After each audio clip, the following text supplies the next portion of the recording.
Hola, soy Dara Basmati de nuevo con vosotros. Hoy para contaros que John Maxwell Coetzee, que es un escritor premio Nobel, le dieron el Nobel en 2003. Yo lo conozco de antes del Nobel porque cuando criaba a mis niñas iba cambiándome de ciudad en ciudad, me llegué a cambiar hasta 24 veces de loco. Pero no me desagradaba, me acostumbré a esa vida nómada y mis niñas también con los cambios de colegio, de casa, etcétera. El caso es que no me acuerdo cómo se llamaba, de esos que iban de casa en casa y te vendían libros. Y entonces me lo dijo una vecina y que me vendía libros me lo aconsejó.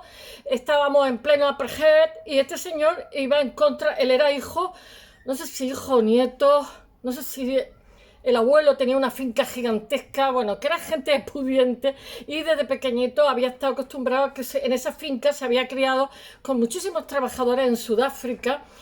Su apellido es Afrikaner, que ya sabéis que es una especie de pidgin lo que hablan entre inglés, lengua africana y sobre todo holandés, porque él dice que nunca pidieron permiso sus antepasados para instalarse en África en una finca gigantesca.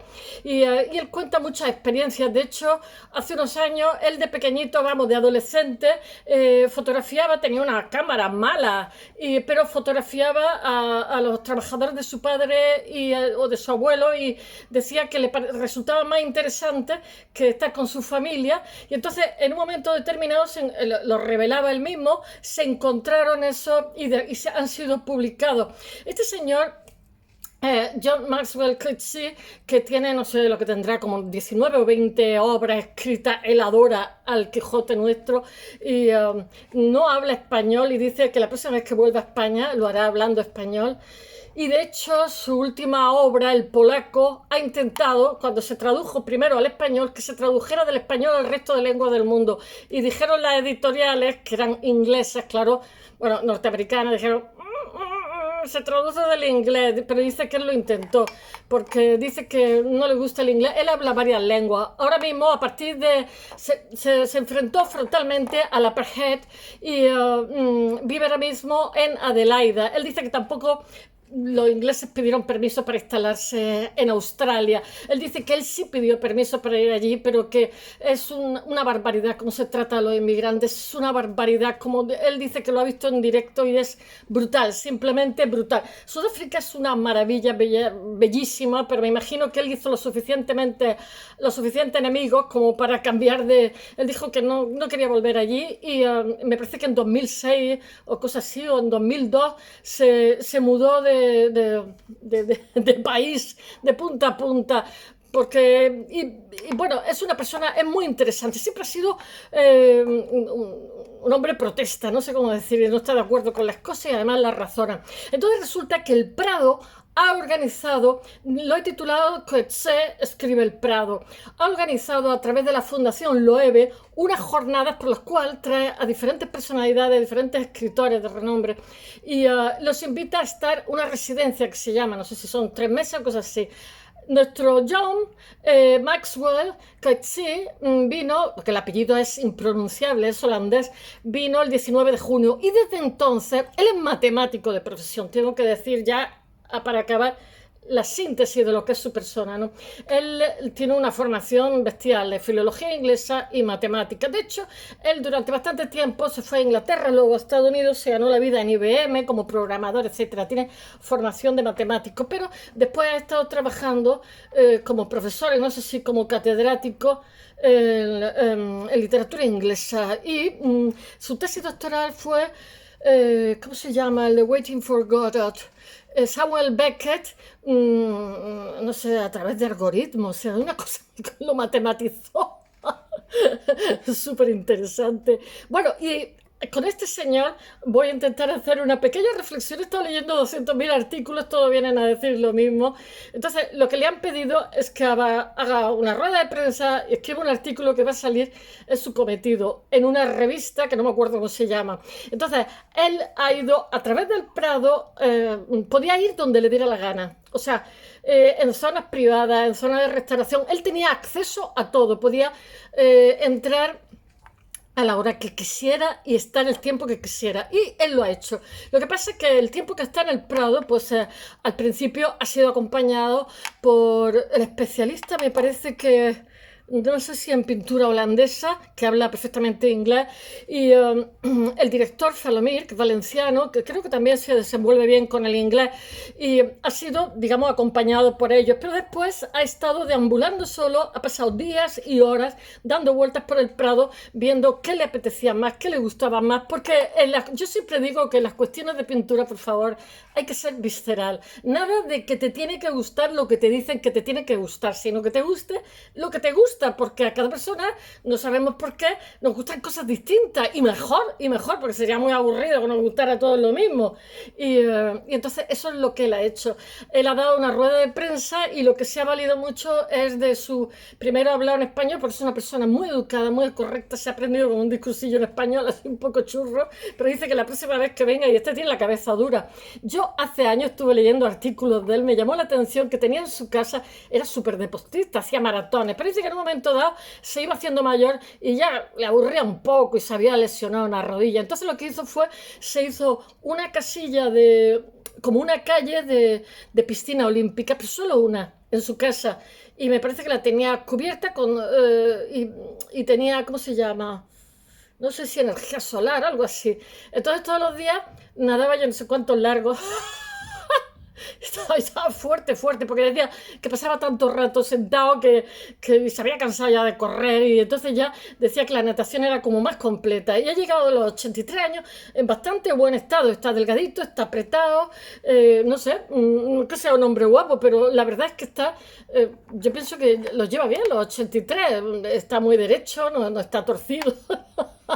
Qué tontería os cuento, pero es que soy una maruja fete. Bueno, voy a ver si lo cuento esto de manera un poquito más ordenada. Nuestro Falomir el especialista este en arte holandés, etcétera, Flandes, le han contado historias de cuadros y le han llamado muchísimo la atención. Él dice que sentía predilección por el cuadro que me parece que está en Roma, que es de Velázquez, de la época, de segunda época, que pasa en Italia, en Roma, que lo manda el emperador a comprar cuadros. Y es un hijo y no quería volver. Ya era más mayorcito.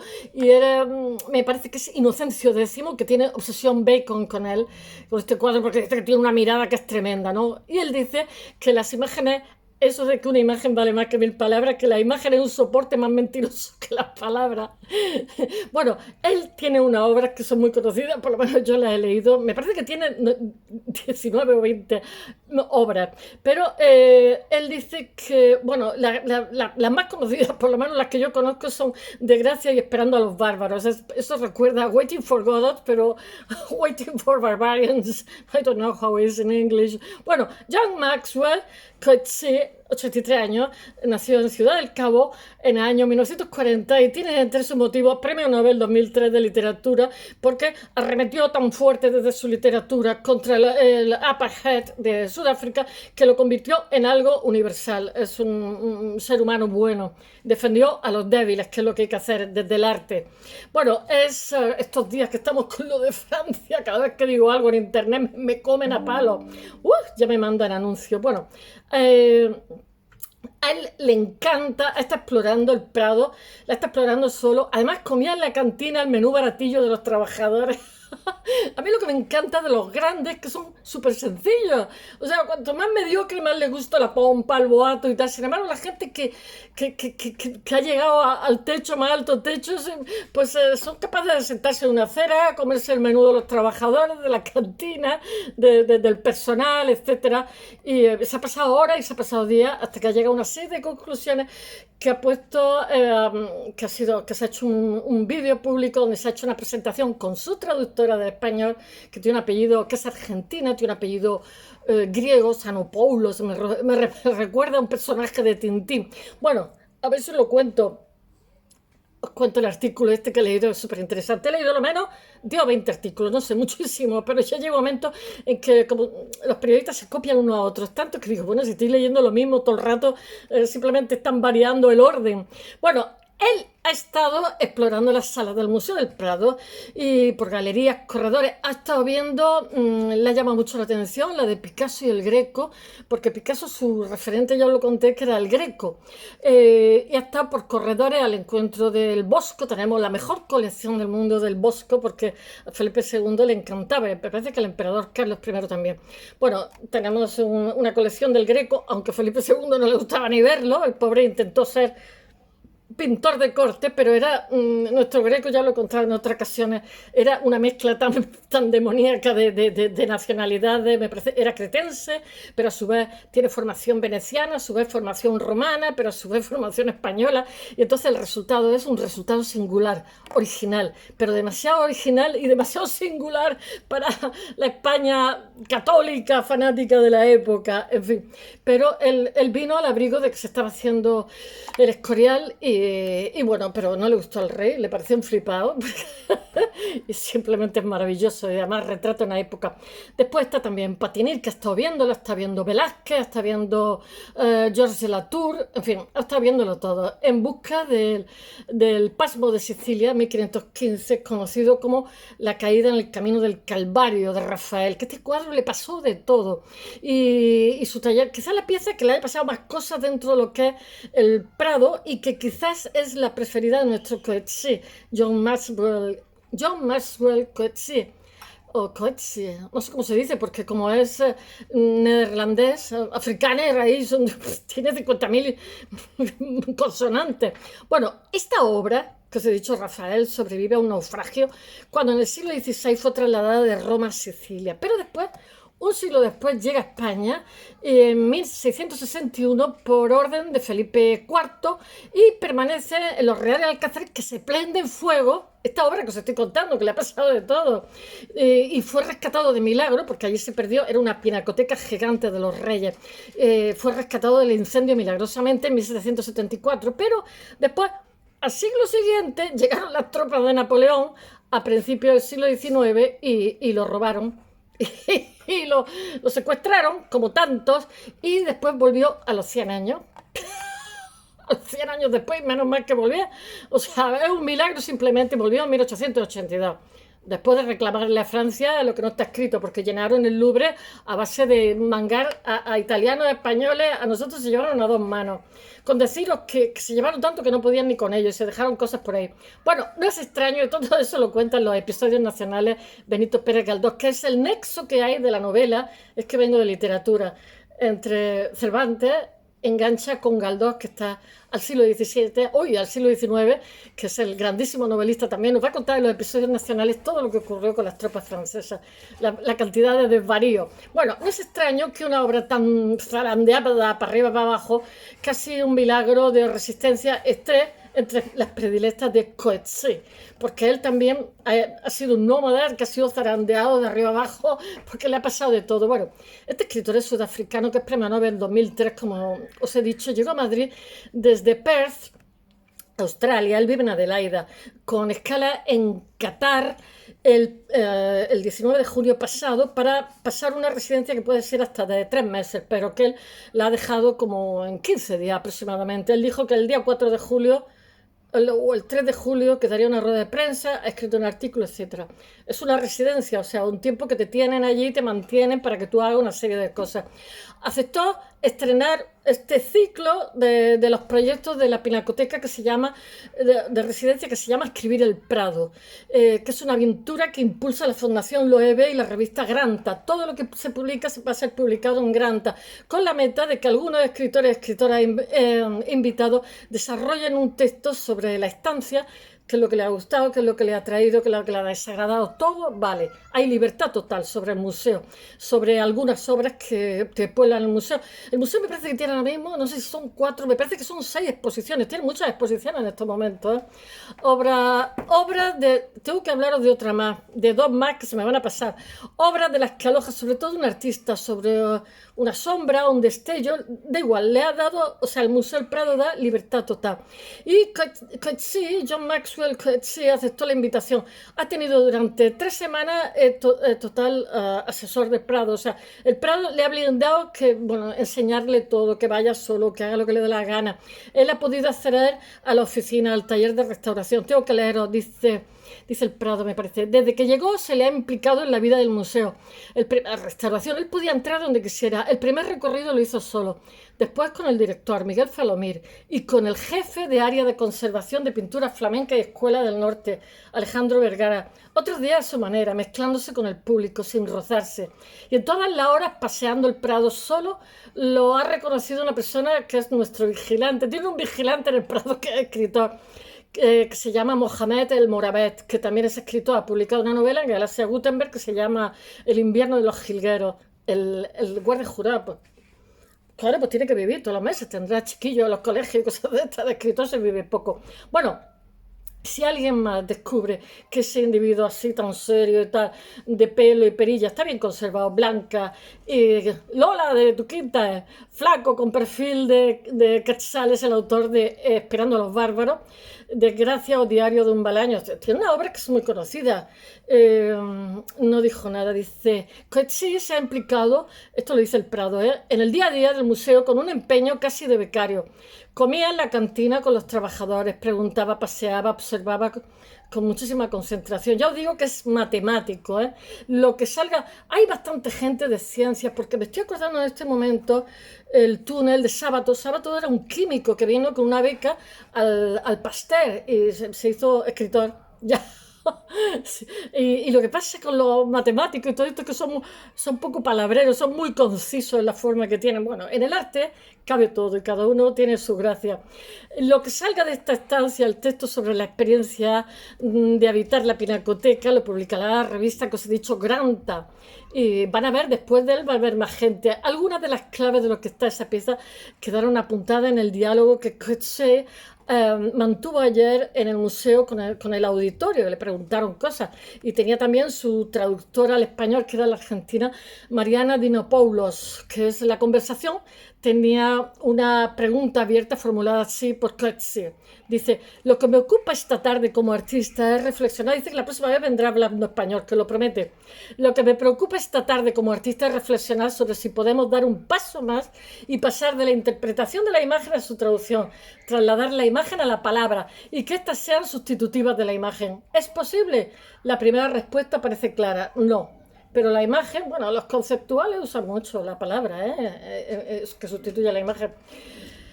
La primera respuesta parece clara, no, pero la imagen con su capacidad de seducción puede ser más falsa que las palabras. Entonces, ¿cómo establecer en un cuadro el límite entre la verdad y la mentira?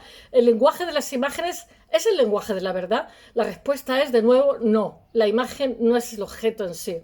Bueno, dice que puede ser más mentirosa las imágenes que las palabras. Yo estoy de acuerdo, porque los artistas son muy mentirosos. Yo ahora, como no ejerzo, no puedo decir nada, pero ahí está la gracia, porque realmente fabular, incluso los escritores, es mentir, hacer un mundo mejor, etcétera.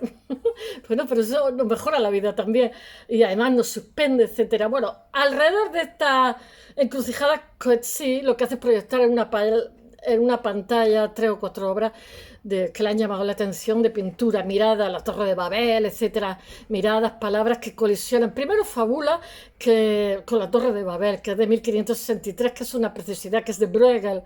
Y Bruegel el joven, sabéis que está Bruegel el joven, Bruegel el viejo, estos que están esquiando, porque hubo una especie de glaciación en esa época.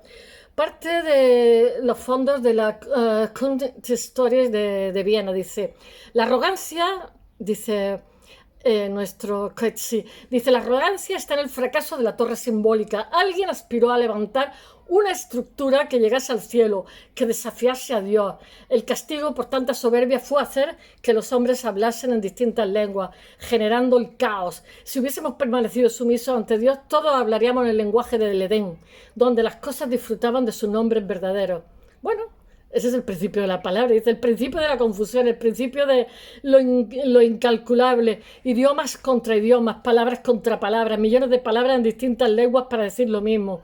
Lo ideal sería esto, que las imágenes del Prado no estén sujetas a la maldición de Babel, es decir, que pudiesen penetrar nuestra mente y corazón atravesando nuestros ojos. Qué bonito, qué poético, sin intermediario alguno. Pero no nos queda otra alternativa que interpretar. E interpretar es traducir en palabras que a veces son estrechas. Bueno, qué bonito y qué poético.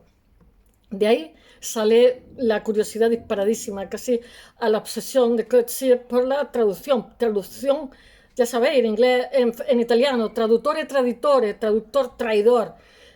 Por la imagen, por las posibilidades de los idiomas. Le sirve. Él dice que el inglés no tiene para un trato de usted, porque you es lo mismo, tú, que usted.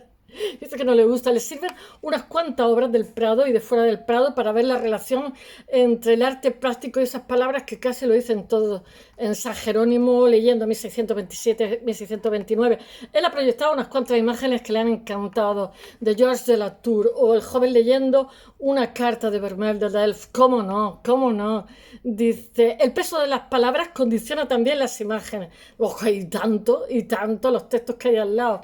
Como es de Book Wall, eso que decía el otro día, los textos así que se escriben en las exposiciones. Dice, mirar a otro ser vivo activamente no es un proceso de registro neutral. Al contrario, está lleno de lo que los psicólogos llaman afecto. Dice él que si el mundo estuviera dominado por el imperio de la razón, y si estuviera dominado por el imperio de los afectos, ahí me ha dejado pensativa. Es decirme que pensáis. Dice, mirar a otro ser vivo activamente no es un proceso de registro neutral.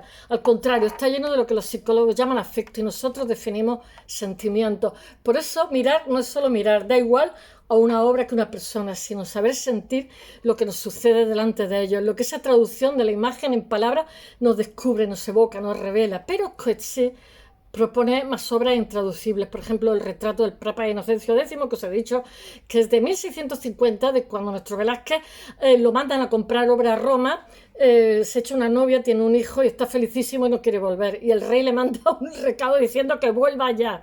Bueno, eso está me parece que la Doria Pamphili, esa familia, yo lo estuve viendo y estaba con un montón de cuadros y solamente se abre un día a la semana, que era el jueves por la mañana, un ratito, y está entre un montonazo de cuadros mal iluminados. Bueno, lo que pasa es que el cuadro es tan bonito que... Bueno, probablemente uno de los mejores retratos de la historia de la pintura, porque claro, nuestro Velázquez caló al Papa, porque tiene una profundidad psicológica tremenda. Dice, esa mirada a la vez agresiva y defensiva, dice el Coetzee. No se puede captar con palabras, dice el autor de La infancia de Jesús. Es que nuestro Coetzee, me parece que escribió 3 libros sobre la infancia de Jesús, pero no, dice que no es el Jesús histórico, sino que es... y tuvo bastante éxito, ¿eh? También ha escogido el retrato de Goya, porque dice él, aquí tampoco está la mirada típica del retrato, la mirada con que Goya modelo se encuentra con el Goya retratista, no aspira al futuro, no le importa cómo le vean los madrileños de 2023, dice, algo diferente a lo que ocurre en el fusilamiento. Él ha elegido unos cuantos cuadros y ha dicho por qué. En el fusilamiento de Torrijos y de sus compañeros en las playas de Málaga de 1888, de Antonio Gisbert, donde lo que importa más allá de la información histórica de la gran tela es la mirada de un hombre, Torrijos, a punto de ser ajusticiado, preocupado en la manera de que va a quedar para la historia. El arte de Velázquez o de Goya ofreció las herramientas de captar la mirada de los otros sin necesidad de la palabra. Estos retratos no son transcripciones, sino registros inéditos que nos ofrecen sin mediación verbal. No hay novela, no hay poesía, no hay ensayo que alcance la potencia de esta mirada, es lo que dice él. Bueno, la apuesta de Coetzee es que no es posible una traducción de imágenes a palabras, principalmente, él dice que no. Cuando se trata del gran arte, aquello que impacta directamente lo insólito. Yo no estoy de acuerdo del todo. El diálogo entre... Lo que pasa es que no se puede generalizar. El diálogo entre Coetzee y su traductora al español derivó en el proyecto fallido de que la última novela del Nobel, el polaco, se le llevará antes... Aquí tengo a mis intrusos. Se leyera antes en la traducción española que en inglés original. Y dice Coetzee, el inglés... en el que Coetzee habla afrikáner también, además de inglés. Bueno, se educó en lengua inglesa en la universidad. Dice, el inglés en el que este texto se escribe es incorpóreo, le falta a propósito solidez semántica y fonética. Hay dos razones por las que el libro vive en ese espacio nulo. La primera es que maté la novela de inanición. No quise darle alimentos nativos que requería. Además, cuando la escribía atravesaba un estado de desilusión ante el inglés como fuerza política global y deseaba recalcar mi ruptura con él. Anda que se corta, ni tres, ¿eh? Lo que propuse es que el texto en inglés, una vez traducido en español, se retirase para que la versión española alumbrara las traducciones. Claro, le dijeron las editoriales, porque las editoriales que lo publican a nivel mundial son inglesas, son de lengua inglesa. ¿Qué ocurrió? Dice que el plan no sobrevivió. Dice a las fuerzas superiores que operan en la industria. Dice en Francia, Polonia, Japón y otros países se negaron a traducir desde el español. Exigieron, él adora el español, exigieron hacerlo desde la versión original, inglés. Aunque durante 8 meses la única versión que existió del libro fue español. No me cabe duda de que si hubiera escrito el polaco, que es su última novela, en albanés y solo hubiese una versión traducida en español, habrían escogido traducirlo desde el español. ¿Por qué? Por el poder del inglés, pero perdí el combate. Este es el último desafío que tiene aquí el amigo que se dice, tendrá segunda vuelta. Bueno, lo insinuó en el Museo del Prado, lleno de imágenes, rodeado de imágenes que no siempre piden palabras. Espero que os haya gustado y hasta mañana. Y si podéis leer algo de Coetzee, que os va a encantar, ¿eh? Creo que hay algo en internet por ahí gratis, ¿eh? Creo, no estoy segura. Bueno, hasta mañana. See you soon. Hasta luego.